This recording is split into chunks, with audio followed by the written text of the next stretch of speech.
But you also had people that were very fine people on both sides. And the aliens would mind meld and give them the technology. They're bad aliens. So are you surprised the Nazis were influenced by demons? No, if demons are real, I would definitely think they'd be on the side of the Nazis. Yeah. McDonald's is connected to the Clintons. They chop up the bodies and put them into the sausage and hamburgers. People are being cannibalized. Look it up.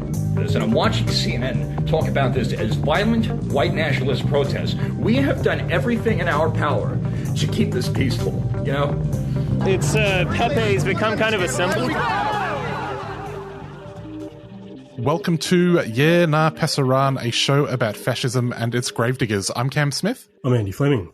And this week we are joined by a returning guest, Professor Alex Hinton, who is the author of It Can Happen Here, White Power and the Rising Threat of Genocide in the US. Thanks for joining us, Alex. Yeah, thanks so much for having me back again. I guess just to begin with, you recently attended the CPAC conference. Could you tell us a little bit about why you did that?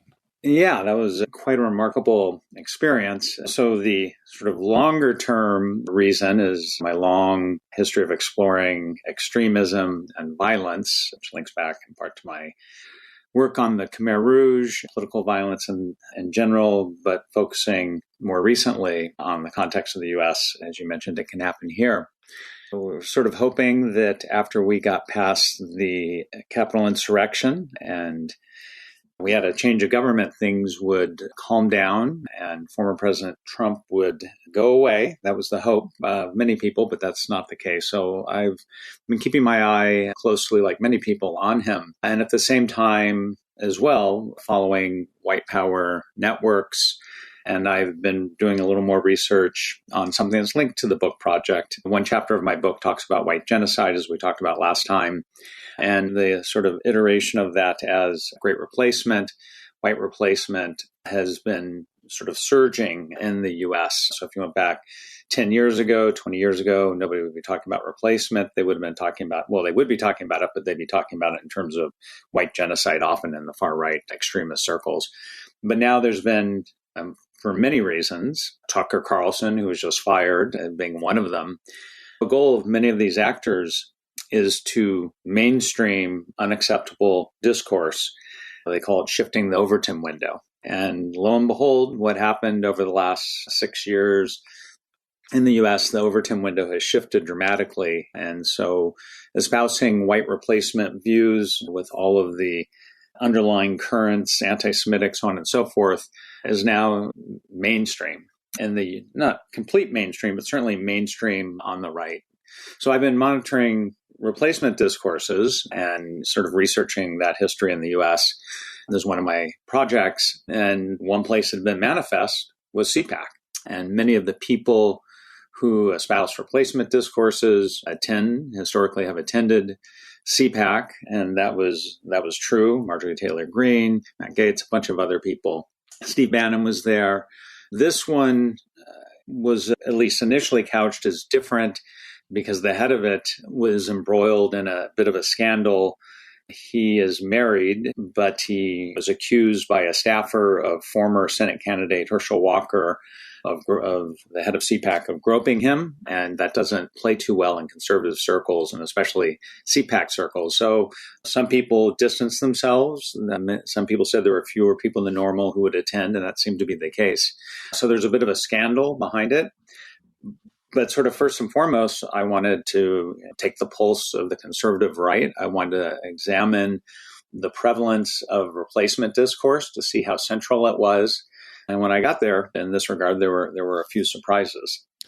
In terms of the replacement discourse, we've recently seen in Australia a minor conservative media scandal. A publication called Crikey revealed that in The Spectator, Australia, and a few other local conservative publications, there were people writing about things like demographic issues within their pages, and then on Twitter were writing in sort of far more explicit neo-Nazi terms about what they thought was happening and who they thought was doing it.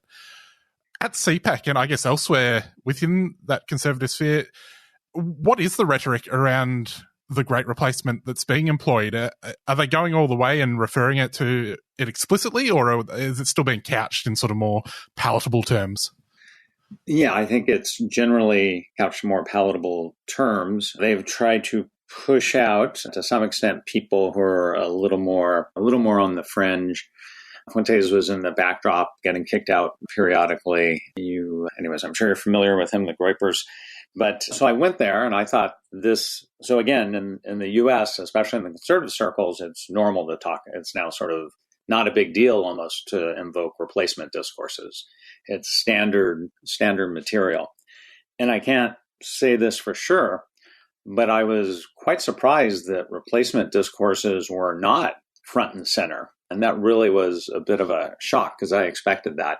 And now I'm sort of wondering, maybe because it's so sort of mainstream, in a way, it's something that doesn't necessarily galvanize the base. So I was there. I'm an anthropologist, so I was doing a bit of ethnography, observing, looking, listening, doing discourse analysis. There were sort of 6 or 7 buckets that many of the discourses fell into. For example, when I first arrived, and this was shortly after we had the controversy in the U.S. about the Chinese balloon that, of course, many on the right mock, but there's an ongoing, both on the right and the left, fear of, often demonization of China. And that certainly is true of CPAC. It was I wrote an article about the demons of CPAC. So I walked in and there was a conservative Chinese group that's linked to CPAC, that's linked to Steve Bannon, who are sort of almost a government in exile. They want to depose the current government. And so they would frequently say the Chinese Communist Party as opposed to China and couch it that way. And they're trying to topple that government. And they were handing out brochures and said something like, read about the evil of the Chinese empire or something to that effect when I walked in. They had a giant booth in the exhibition space. There were sessions. Many people talked about China. So China was like one big demon. A second one linked to it was the border. And this was a bit of a surprise with replacement because often in the replacement discourse, things center on quote unquote illegal aliens. And that term was used. Stephen Miller was there, Trump's former national security advisor who basically oversaw border policy. He was using the term. Other people used it. But there was actually much more talk about border criminality in terms of cartels, and that played out in 2 ways. One way was fentanyl, and it would often be couched as fentanyl that China was sending to the U.S. to kill people, or they were sending the ingredients that would be made by criminal cartels, Mexican cartels on the border, and then being shipped over. And fentanyl is a big problem, and so in the U.S., and this resonates with a lot of people.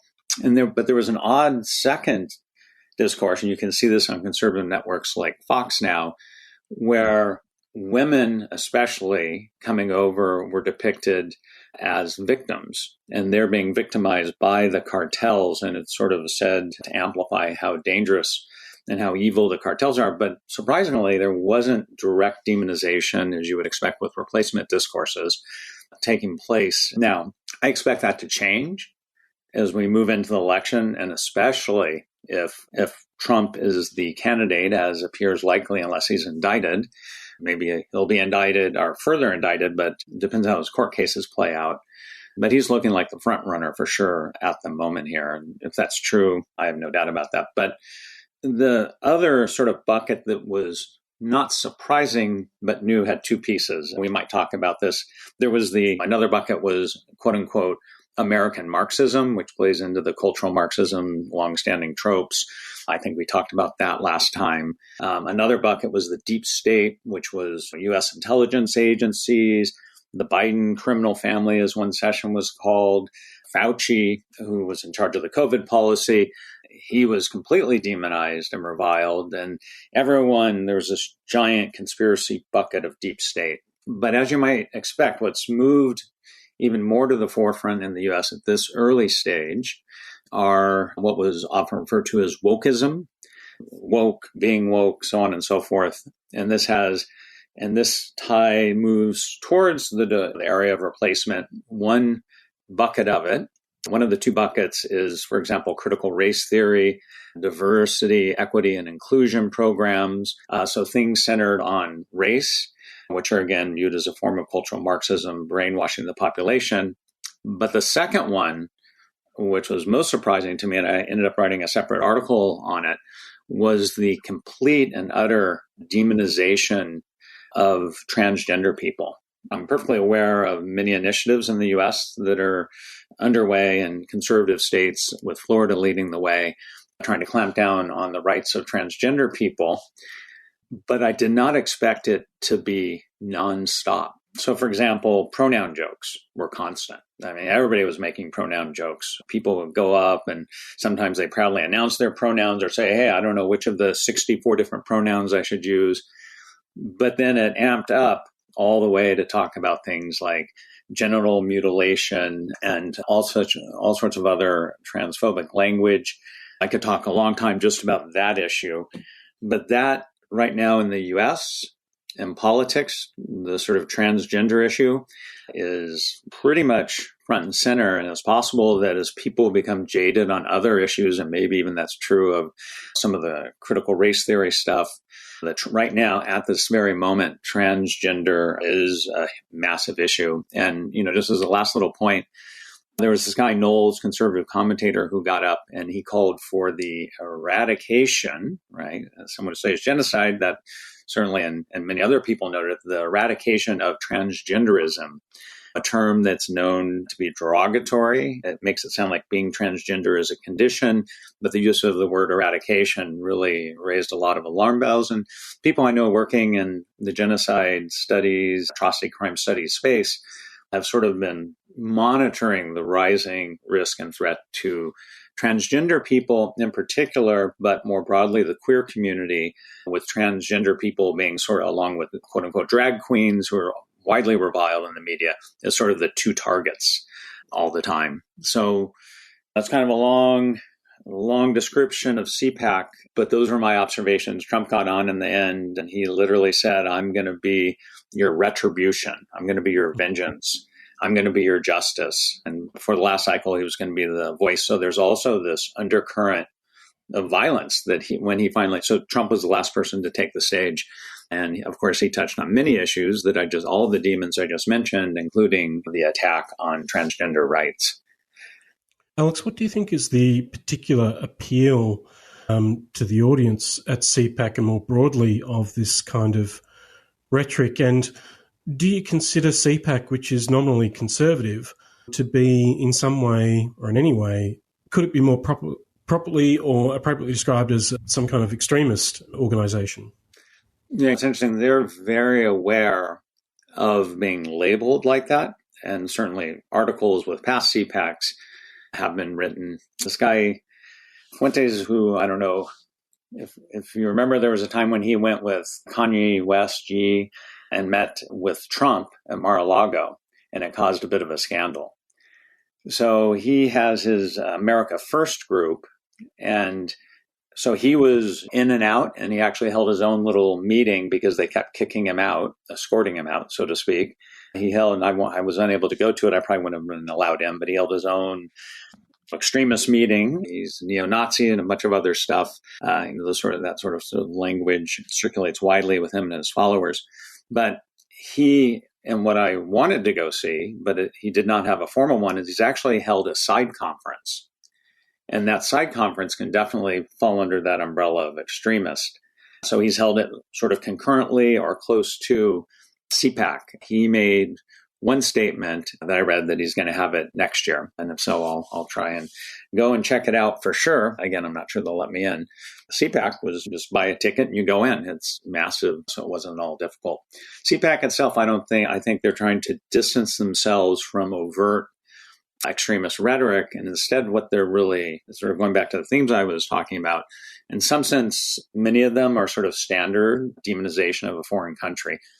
Coincidentally, there was virtually, or I should say very little mention of Russia or Putin, which I thought there would be at least some. I was a little bit surprised by that.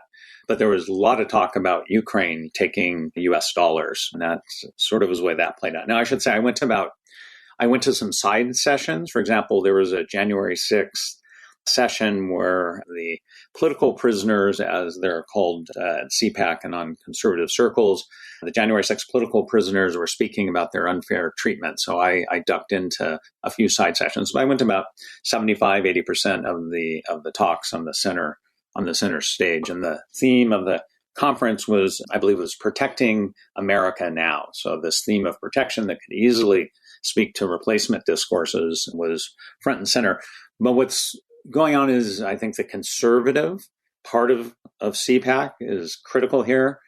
There's a massive network of religious groups, conservative groups, fundamentalist groups. John Birch Society had a booth. So many of these groups and people have been active for a really long time at CPAC, but also in right-wing Republican politics. So they know how to frame things in a way that's not going to fall under the label extremist. So I wouldn't say CPAC in this iteration, this time, fell into that, but certainly the ground is laid. And with regard to the attack on the open, unapologetic attack on transgender people, somewhat shocking. And certainly, for example, they're log cabin Republicans. There are some Republicans where you have same-sex marriage. Those topics were not broached. Nobody even mentioned them. There were negative allusions to same-sex marriage in the States, but the door was wide open for attacks on quote-unquote evil, demonic transgender people, and people did not hold back. Alongside this dehumanizing rhetoric, there are sort of legislative efforts across the United States to, I guess, fulfill Knowles's wish to eradicate transgender people. As a student of genocide, how do you situate the current situation? Where are we at? Yeah, well, I think what's interesting is the rhetoric of demonization is there to implement a policy. So as I think we talked about last time, there's a spectrum, there's a range of atrocity crimes, genocide, there's intentional destruction of a group. You can have crimes against humanity in the context of war crimes, ethnic cleansing. Crimes against humanity is kind of a broad category that encompasses widespread attacks on civilians and different groups. So what we have now is not at the moment a situation where genocide is about to occur tomorrow, but we have, if you looked at this on a spectrum, and again, I did this in my book, It Can Happen Here, sort of looking at the U.S., and I think we talked last time, sometimes I think about it as going from a simmer, if you think a kettle on a stove, simmering, moderate to simmer, up to a low boil and then a high boil. By the time we got to January 6th in the U.S., things were cooking up to a high boil. It was a really dangerous situation, and things could have, anyways, really gone south. But with regard to transgender people, I would say we're now at a moderate simmer. What you don't have is an institutional apparatus that's mobilized to target a group. That would require another administration. What you do have, and what's occurred in a sort of very low-level way, are attacks, sometimes by far-right extremists, on the queer community, but especially on transgender people. So right now we have the demonization and use of words like eradicate that often precedes attacks, political violence, hate crimes against a group. And in the right constellation of right situation, that group could become the target of atrocity crimes. Alex, we've recently witnessed a tour by an anti-trans activist to Australia, which was accompanied by protest and a good deal of discussion. I'm wondering, what do you think is the role of those individuals who I think could be classified as agitators? How important are they in terms of inculcating these views? And do you think these attitudes have popular appeal, or do you think it's really possible to generate sufficiently popular, support for genocidal policies in this regard? Yeah, and again, I would say genocide is the extreme. Before that, hate crimes and attacks on members of a group, which is sort of where we are now. So in the U.S., again, we go back to the Overton window. These discourses are now spoken, the language of genital mutilation. Marjorie Taylor Greene was using it left and right. Trump used it. The demonization, depiction of transgender people as dangerous is widespread. What's important, I forgot to pull this out when I was talking about the conservative groups. So because they're religious, they opposed before, many of them, same-sex marriage. They lost that battle in the U.S. And so but it's one that can really rile up the base. And so now to rile up the base, they're focusing on the transgender community. And more broadly, again, sort of the transgender community standing for the broader queer community, though it's not often articulated quite like that. But the language that's used, and I have a piece that came out in the journal Sapiens recently that is based on CPAC, and it talks about basically two myths that exist. One is the myth that transgender people are unnatural. The second related one is that transgender people, in part because they're quote unquote unnatural and quote unquote deviant, are therefore dangerous. And so these two myths circulated all the time broadly at CPAC. People would say things like, God created men and women. God created us men and women. Or referring back to, with one of the Supreme Court justices in the U.S. was asked by a senator to give a definition of what a woman is. And the Supreme Court nominee at the time refused to do that. And so it became, again, another one of these talking points that was referred to all the time at CPAC, where people would say, I know what a woman is, or I know what a man is. Like, people would say this with bluster. So there are all these different ways, from these sort of overt demonizing discourses of hate that were used sometimes, to the everyday common pronoun critique jokes that were being made, to these more moderate comments of making statements like this. So, well, what does it mean if a group is unnatural? Well, they're not people, right? They're not quote unquote natural people. They're not normal people. It's establishing deviance, danger, and that's precisely the sort of language that's used historically, broadly and widely, and by extremist groups all the time to demonize people who are being targeted. So again, this isn't sort of a large number of people. I think there's a fair amount of ignorance about this issue in general, but there are people, especially members of the queer community who study genocide, who are really paying a lot of attention to this. And I certainly think transgender people are at risk in the US and many other parts of the world, for that matter. Alex, you've described Trump as participating in a revitalization movement. Could you speak a little bit about what that is, and perhaps how closely related it might be to something like palingenetic ultranationalism? Yeah, no. So the concept of revitalization goes back to, it has many different iterations. There's an anthropologist, Anthony Wallace, who coined it and talked about it in terms of different stages. But if you sort of come down to the essence, and again, if we speak about it generally in this sense, it plays into things like fascism, but also to the everyday MAGA language. It's the sense that society is under threat. What once existed, an idealized, pure way of life, has been eroded, degraded. And so you have the threats. Who are the threats? Well, with replacement discourse, right? You get, for example, immigrants or non-white minorities in the U.S. who are the threats, who are endangering this idyllic way of life. And especially when you have things like manufacturing decline, areas in the U.S. and many other parts of the world as well, where people once had a job and they've lost their jobs. Maybe there's widespread, this is in different parts of the U.S., that takes place, widespread use of fentanyl, people dying. The fentanyl crisis in the U.S. is really shocking, but these are all things that make America great again. For those who might not know the term, make a MAGA message all the more appealing. And Trump is a master of deploying these discourses. He's been doing it. It never fails him. And it was also, for the first time, I sat through an entire Trump speech. They're long. I've heard parts of them, but I've never sat through an entire one. And so often what we get are the highlights when he really is stirring up a crowd. But he actually has a sort of almost folksy way of talking, almost like someone being in your living room, sitting and chatting as sort of the elder figure tells stories. And many of those stories are stories that link into his rhetorics directly and ultimately come down to this notion of decline, backwardsness, threat on the horizon, catastrophe. And again, one of those buckets I mentioned before, the discussion of Marxism, radical left Marxists, it was a constant. It was not as much as transgender, but it was something that was front and center.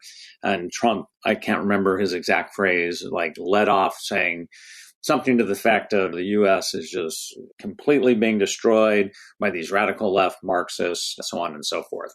So you get this construction of this sort of, again, a group that historically in the history of the U.S., especially for people who are conservative, has been reviled, communist countries.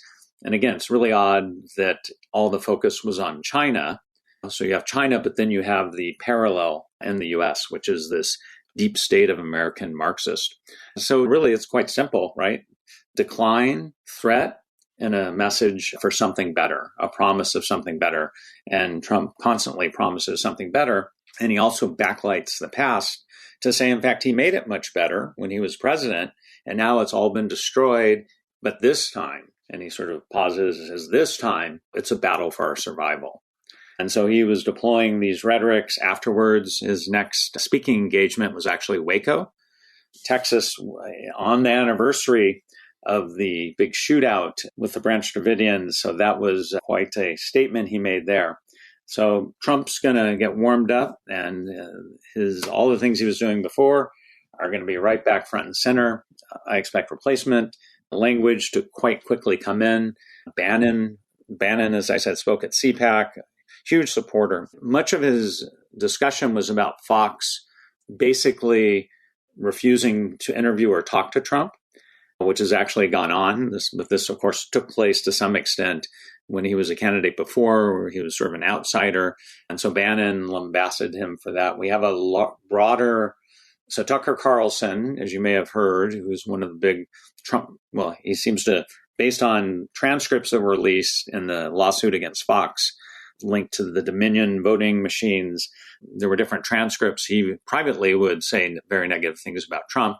At the same time, publicly, and in his interviews, he would say great things. And in fact, after those remarks were released, Tucker Carlson did a long interview on Fox with Trump. Perhaps that was his apology. But now Tucker Carlson's gone. But media, right-wing media, is almost diversifying, and it's increasingly, as we find throughout the world, moving into all sorts of different non-mainstream media outlets, including podcasts, YouTube, all sorts of different things. And this is like Candace Owens, who also spoke there.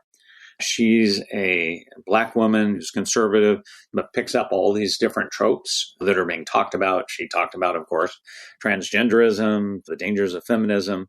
But we have this big shuffling that's going on. So that's a long way of so I addressed the revitalization part of it. But the other key component is the messages are being disseminated in all sorts of different forums. So Candace Owens has millions of followers, people who listen and tune in. She's very bright, she's articulate, and she's very good at promoting this message. So even if Trump has been kicked off of Fox, there are many other places that are more than happy to promote his message. And I expect he'll be back on Fox if he continues to be the front runner as the Republican candidate. And I should just note that they did a CPAC straw poll, and Trump got, I think, 62% of the people who voted.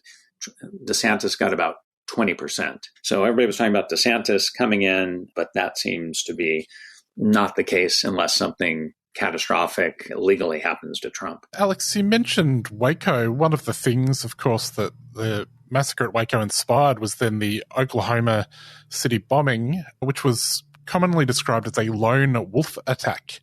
You've written a bit about lone wolf attacks recently. I was wondering, what is a lone wolf attack, and perhaps why is that not the correct term for these things?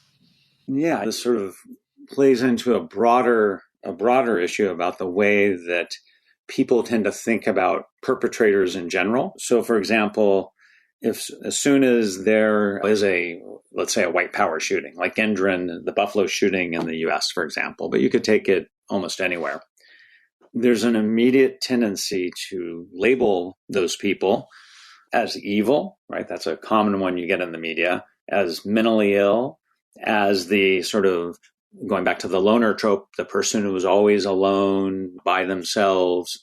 You have this set of language that comes in. So it plays more broadly into broad cultural tropes of people, all of us being sort of amateur psychologists. So when we look to explain behavior, we looked at dispositions. So in looking for dispositions, right, we look at the quote unquote lone wolf or the quote unquote bad apple, and we can sort of find the blame and the cause, right? It's in their mental instability, their crazes. I've tracked a lot of the language, but especially evil, deviant, it goes on. And then historically, both people in everyday discourse, but also in law enforcement, people have talked about lone wolves. That draws upon this idea that these are isolated individuals. So Abu Ghraib, the famous case in the U.S. with the quote-unquote war on terror, they committed all sorts of abuses. The photographs were released. They circulated all over the world. But when they ended up trying the people who had done this, they tried lower-ranking people, and they called them bad apples. What they don't do is that this diverts us away from the system. And so there's real danger in using language like lone wolves, because what it does is it erases what's occurring and what's driving it in terms of group relations, organizational structures, and systemic structures. So going back to Abu Ghraib and the U.S. military, if you blame a few bad apples, you don't have to look at the system that created the prison context where those abuses could take place. And there's many Zimbardo prison experiments, Milgram experiments, many different social psychology experiments that have said, well, their disposition may have a degree of an impact. Some people talk now, there's a term dark personalities, but it's literally like 1% of the population, almost always people who are perpetrators and do things are enmeshed in groups. They're responding to situational cues. They're enmeshed in broader systems. And so it's absolutely essential. So this language means that we're diverted away from the bigger problems. If you go back to another term that's used, racist. So right now we have Bowers, who committed an attack in the U.S., I think it was in 2018 at Tree of Life Synagogue. He killed, I can't remember, maybe a dozen people at the synagogue, Jews at the synagogue. Don't hold me on that number. It's not on the top of my mind. It's 8 to 12, I think. But he's just now going on trial. But the first word to describe him was evil, but also racist. Well, what happens when we say people are racist? Yeah, there's certain truth that speaks to. But what it does is it diverts us away from looking at structural racism. Or if you want to say evil, well, it diverts us away from looking at what we might call structural evil, which are the larger organized systems that produce this behavior that lead to it. So again, this language, this term of lone wolf or bad apples, or these sort of singular explanations that we commonly use that root everything in some kind of inherent quality. So what's evil? Well, that goes back to notions of original sin. There are different things, but it tends to be this innate quality that someone possesses that makes them inhuman. So you don't get much of an explanation from that. So there's a long way of saying that what's absolutely critical is to watch how we use language and always look for the more complicated, complex explanations, which are linked to organizational networks, larger systems. But those things not just are often difficult to see, but those systems don't want people to see it. So the U.S. military did not want people to talk about how it had produced this prison context in which these abuses could take place. Instead, you had these bad apples, quote unquote.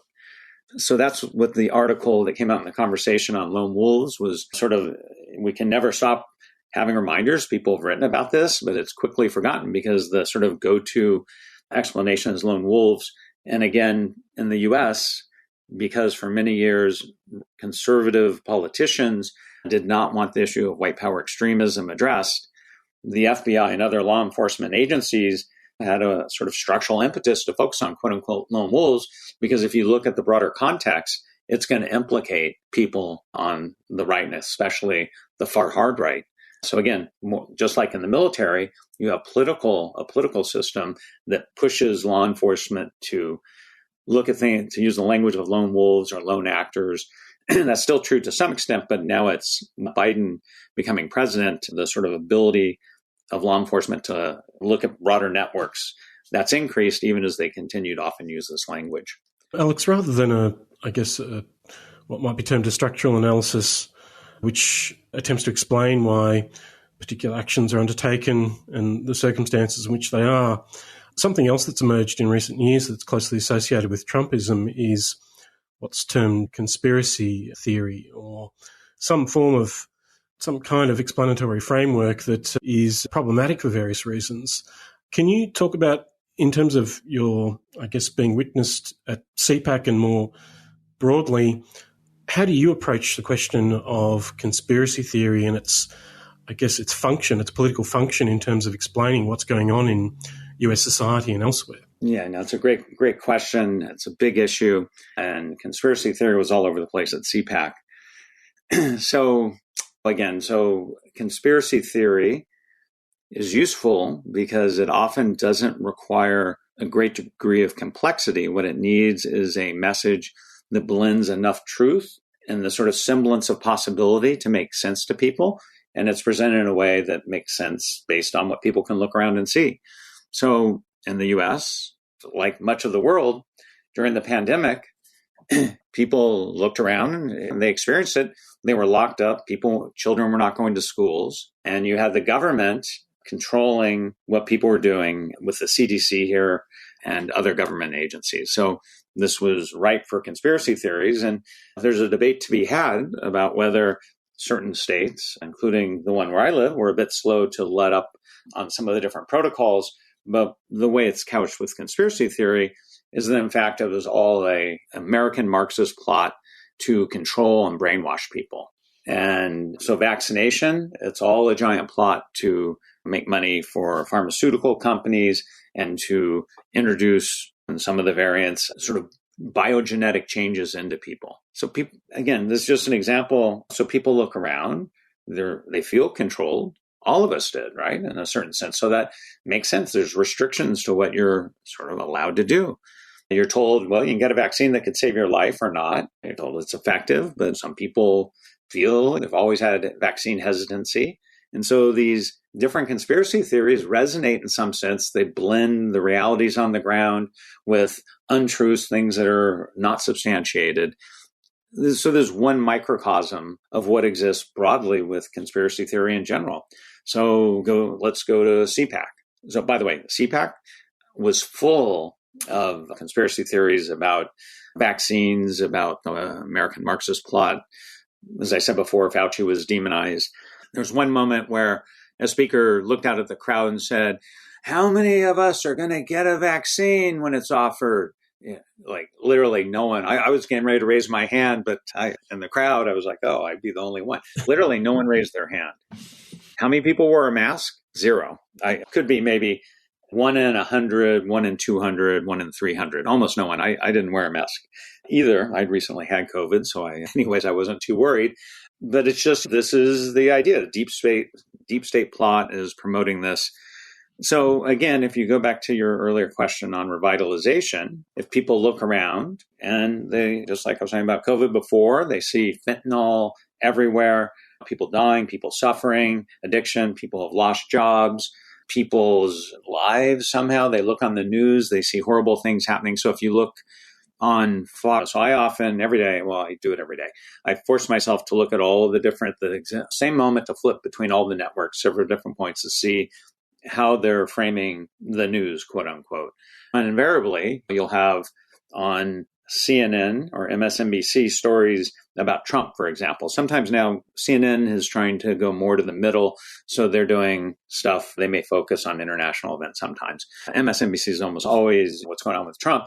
And if you go to Fox News, it's almost invariably criminality. And this is where, going back to replacement discourses, you get race blending in, and it's almost always Black criminals beating up and attacking white victims. And they often will play fairly graphic videotapes. This all really got going during the George Floyd protests. So people see this in their lives. And what's the explanation? Well, you come up with some conspiracy theories.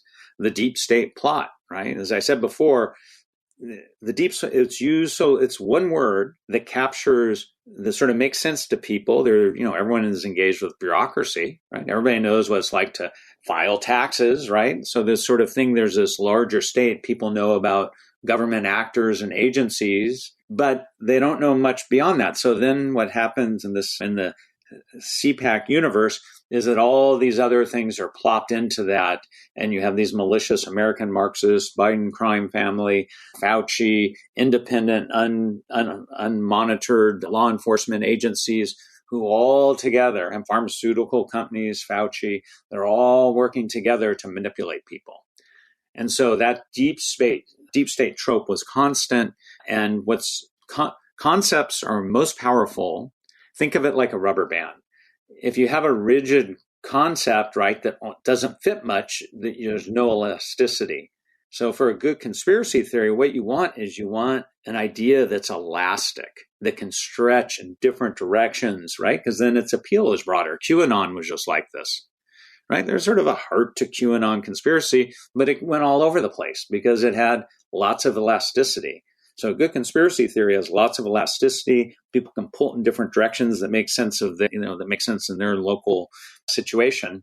And now going back to media versus the old days when there were a few news networks, now people get their information all over the place, and conspiracy theories can spread like wildfire. And when you get someone like Trump, who is highly charismatic, and again, when I say that to colleagues on the left, they often say, oh, he's not, they'll say he's quote unquote an idiot, or they'll dismiss him. No, absolutely. Trump is highly charismatic.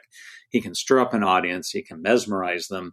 When someone like him as an orator gets going, he can really manipulate people with these conspiracy theories. And he loves talking about the deep state. So again, it's a huge, absolutely critical issue you just raised, and conspiracy theory is alive and well, and it's going to be all over the place in the next U.S. election. Alex, you mentioned earlier that Ukraine was perhaps more of an issue for the commentators at CPAC than Russia, particularly the funding of Ukraine's efforts to protect itself from Russia. It's also not uncommon to see amongst people on the right a disdain for American support for Ukraine. At the same time, perhaps in a different universe to the one that the Republicans occupy, it was reported in the New York Times last month that the Pentagon is currently blocking the Biden administration from sharing evidence with the ICC in The Hague about Russian atrocities in Ukraine. Could you speak a little bit about what's happening there and why that is? Yeah, that's a fascinating question. There's sort of two parts. So taking the last one first, the U.S., as with a few other countries, have never signed on to the International Criminal Court. Well, actually, there's a history. They did, with Clinton, sort of initially sign on, back off. But, the U.S. is not a party to it, and they've actually been hostile. And in general, the reason for the hostility is that members of the government don't want U.S. troops to be held accountable by the ICC or another international court. So they even, when the ICC, the Rome Statutes were first passed, they began cutting deals with different countries saying, if you want U.S. aid, you can't. You have to promise not to turn over U.S. citizens, soldiers like Donald Rumsfeld. But what was the U.S. doing in the years just after when the ICC was passed? Well, fighting the quote unquote war on terror. U.S. troops were committing atrocity crimes, war crimes, crimes against humanity. And they absolutely can be held accountable. And so more recently, there's a long history with the ICC, critiques of it for primarily focusing on Africa in particular, African leaders, but never looking at countries like the U.S. And so finally, a case began to get going more recently, though it's been dropped. But the U.S. has a real hesitation to sort of engage and collaborate. So that distrust of the ICC is so strong that the Biden administration has some people linked to it who are for engagement with international justice mechanisms, including in terms of Samantha Power, for example. So there's a push by some people to have some engagement. And so the U.S., because it's so invested in the Russian invasion and supporting Ukraine, and they've been gathering tons of evidence, said, we want to turn this over, but the Pentagon blocked it. I have not heard that that's stopped, but the reason they're blocking it, and it was solely because they don't want a precedent of cooperation. Even they know that giving evidence about Russian atrocity crimes, handing it over to the ICC, is not going to do anything to U.S. troops, but it's just the mere precedent. The sort of first part of your question, so historically, if you look at the Republican Party, especially going back into the Cold War, into the Reagan years, we had a very hawkish foreign policy position and would always have been actively supporting efforts to protect U.S. security, quote unquote, as it's talked about and defined a sort of realist position in political science speak. So I thought that there would be more people critiquing Russia. And again, I was surprised. There were some. So now at CPAC and in the Republican Party, they demonize or they talk about rhinos, Republicans in name only. I remember another time, these are people who might have been Reagan supporters. It used to be that Reagan was this revered figure, and he still is for some Republicans. But I was in Miami with a taxi driver, for example, who was a big Trump supporter, trying to understand his views. And I said, what about Reagan? Because we started talking about the Russian invasion. He goes, Reagan? He said in a way like, that's a rhino now. So the old hawkish, not with China, I should say, that there were terms like the Kung flu and the China virus, those were circulating to some extent at CPAC.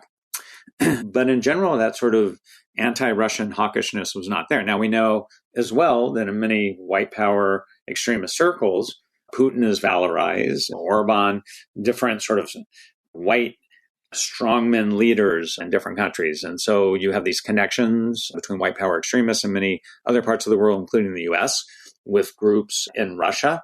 And there's sort of a valorization. I can't say that everyone at CPAC thought that way, but it's certainly true that I think that's a factor that plays into that. I mean, to not mention Putin, I can't recall one mention of Putin. Russia a couple of times. So instead it was Zelensky, the Biden puppet, or the person who's coming to quote unquote beg for money from the US that should be being spent for the sort of Trump follower base, the people who are impoverished in the country, so on and so forth. That was frequent.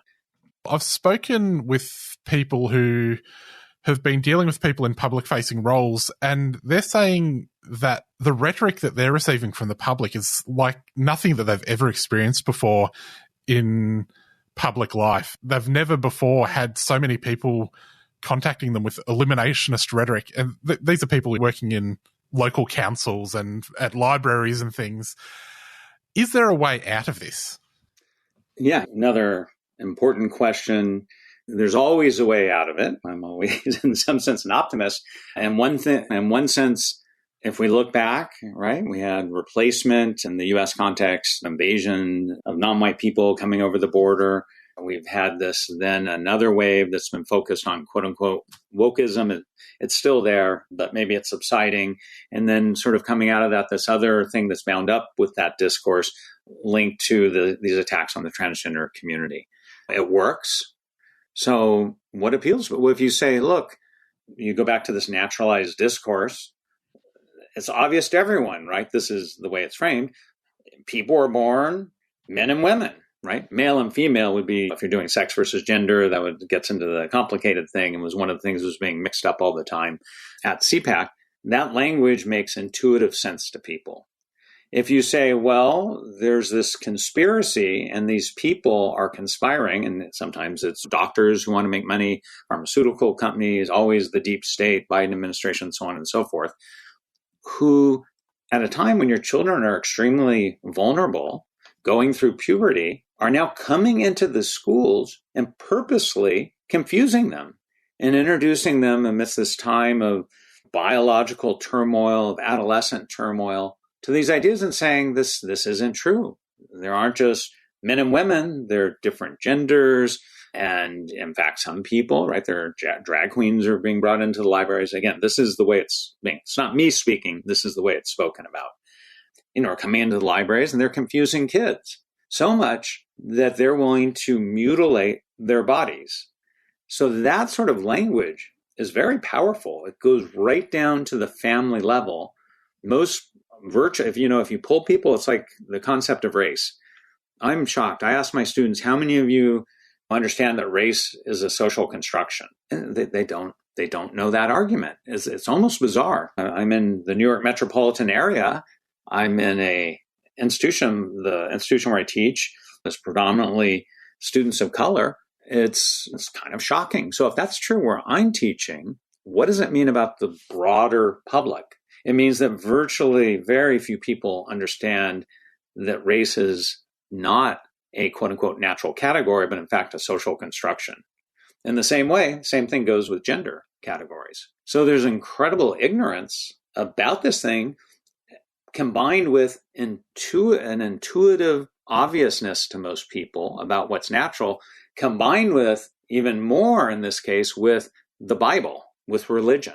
So it's a very volatile mix. And so I think the far right, the conservative right, and even mainstream Republicans have hit on an issue that resonates with a lot of people, as did this sort of notion, cultural Marxist or American Marxist, quote unquote, or brainwashing your kids with critical race theory. I think that one's running out of steam a little bit.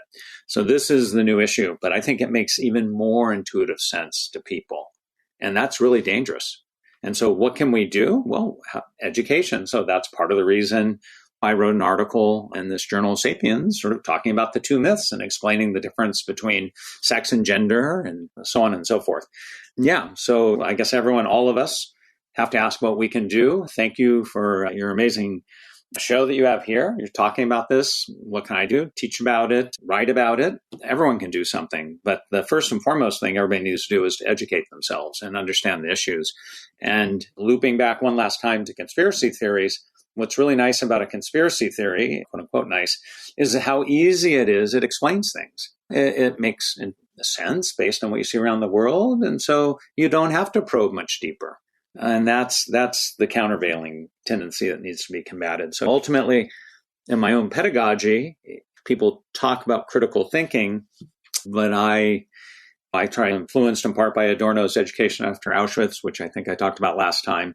That's really at the core, is not taking an overt political position. I actually say to students, you don't want to know my opinions about issues. I don't want to know yours. What we can do together is to look at issues, look at the different sides and think critically about them.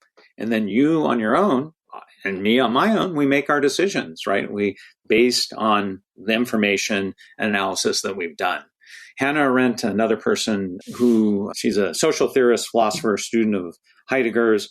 She once, influenced by Platonic dialogues by Socrates, talked about this as the 2-in-1. And for her, the sort of ideal for all of us is that on our own, we would be holding a sort of Socratic dialogue and trying to understand and think deeply about issues. But then we had a obligation, and this is Heidegger, who joined the Nazi Party, retreated into the mountains, and she always condemned him for this. He would not engage in the public realm. After thinking and formulating our judgments, to go into the public realm and to talk to others in a respectful manner and to both challenge them, learn from them, and on the basis of that communication. And for example, your show is an example, the classroom is an example. Anytime people are dialoguing in public, then to go back and on their own to do the 2-in-1. So for me, again, as someone working as a professor in education, the skill I'm trying to teach is both that 2-in-1, right? The ability to critically think about an issue without offering my views on things, and to the obligation to enter into the public sphere, to listen to others in the public sphere, to express their own views in the public sphere, and then to continue thinking. So again, what can be done? The 2-in-1. Everyone needs to think deeply and critically, and everyone needs to listen to other people. And everyone has an obligation to be open-minded. But unfortunately, that's too often not the case, because in the end, it's difficult and often uncomfortable to do deep critical thinking. Well, Alex, thanks so much for joining us. If people want to read more of your work, you're on Twitter at Alex L. Hinton, and the book is out through NYU Press. It Can Happen Here. Thanks for coming on. Thanks so much for having me back. I really enjoyed it. Well, Andy, that's our show. We'll be back next week. See you later. See you then.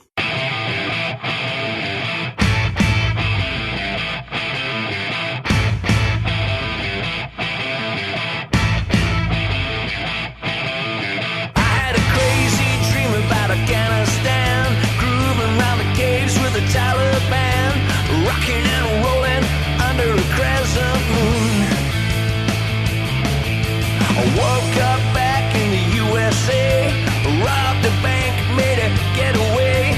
Pack a bag, honey, we gotta move. Here comes the FBI. I'm talking about the FBI. I'm talking about the FBI, baby. I'm talking about the FBI. Lying low to preserve my health, spending all my nights and days figure what I'm gonna do. Subliminal bugs in my beer, living in a state of paranoia and fear, while the men in black are plotting their next move. Hey, look out, it's the FBI. Ain't got no alibi. I'm talking about the FBI, honey. I'm talking about the FBI. It ain't the CIA. No drone strike today.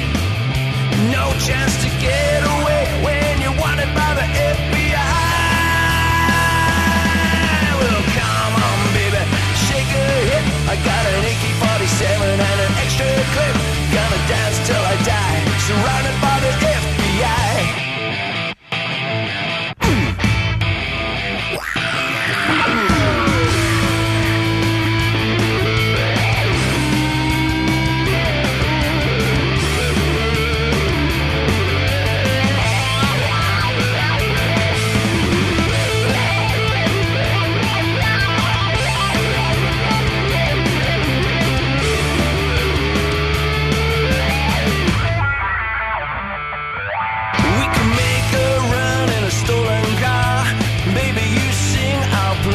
This is our ballad, this is our story.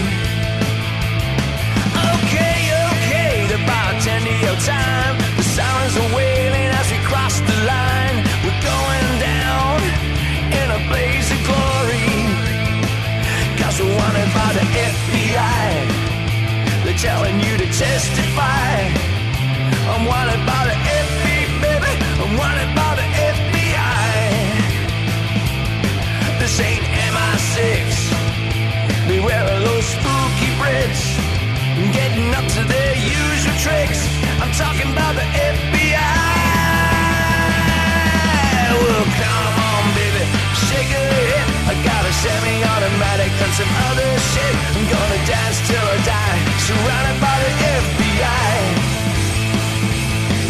Will you be Bonnie and I'll be Clyde? We ain't giving up without a fight. We're breaking news, surrounded by the FBI. Well, we're number one, we're a hit, like a Tarantino movie that just won't quit. Our names will be up in lights, presented by the FBI. Oh, now there's a chopper overhead. They ain't giving up until we're dead, like Bonnie and Clyde, gunned down by the FBI. Have you experienced or seen racism against blackfellas? Report racism against First Nations people with Call It Out, an online register to expose racism. Stand up, be heard, call it out. Go to callitout.com.au. A 3CR supporter.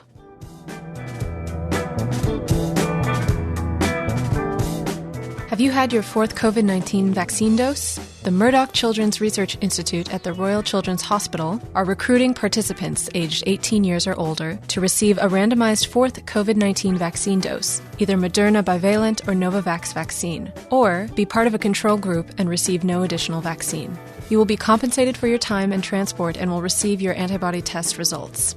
For more information, contact covid.booster@mcri.edu.au. The Murdoch Children's Research Institute is a 3CR supporter.